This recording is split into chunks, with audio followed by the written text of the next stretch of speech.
This last weekend, 6 bystanders were injured after a police shooting in Lodo. Denver police say a man pulled out a gun. Denver police fired a total of 7 shots. 9 News legal expert Whitney Traylor is joining us now. Thanks for coming in. Sure thing. Good to be here. This is a really timely topic because we've been talking about it all week, and the information has kind of been slow to come out. So these 6 people who were hurt, these bystanders, can they pursue any type of legal action against city, police, or anyone else? Well, it's a difficult analysis because there's so many factors, because essentially the police and these public officials have what's called governmental immunity or sovereign immunity, which is essentially an old English common law issue that said you can't sue the king, right? Otherwise it would be too expensive and we can't do anything. So it's sort of like you can't sue the city or the government officials for acting in their official capacity.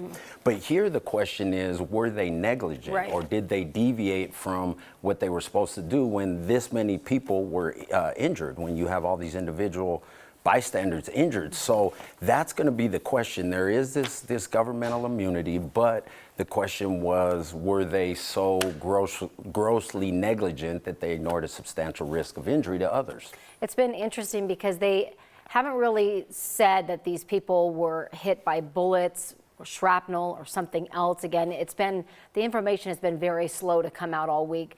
Did the officers violate any laws by firing into a crowd like this?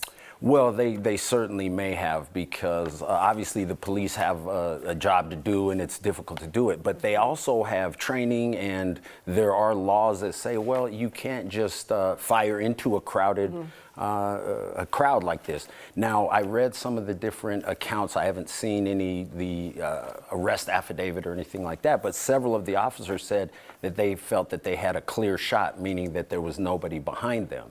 And so that's going to be a question. And you pointed out, there's a question, was it shrapnel? Was it actually the bullet? And that's part of the issue here, is that the police, they didn't come out forthright. They didn't say exactly what happened, because the person who was ultimately arrested never shot his weapon. Right. They said they saw a weapon, that's why they all shot, and they were the only ones who shot, as far as we know now. Right. Yeah, that's important to point out, because the suspect, who is also hurt, did have a gun but did not fire the gun.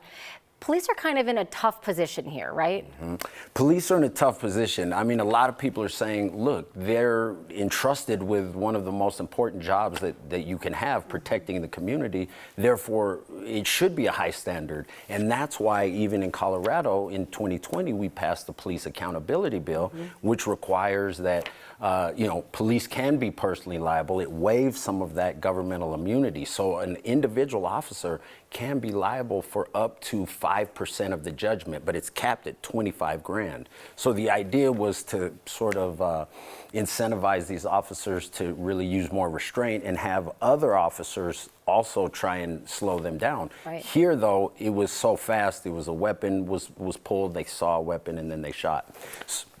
Well, I think it's so interesting. So DPD did not initially acknowledge shooting the victims in this case. Again, we don't know a lot of information. Do you think that's part of the strategy, the fact that they haven't released, body camera footage or anything like that? Yeah, and that's an issue, because it looks like they've cherry-picked a little bit. They released a few photos that showed the weapon, but they haven't released the body cam, and they didn't tell a couple of the folks who got shot. I read in the Post in the Colorado Sun that they didn't even know it was the police officers' bullets until they saw it in the paper the next day.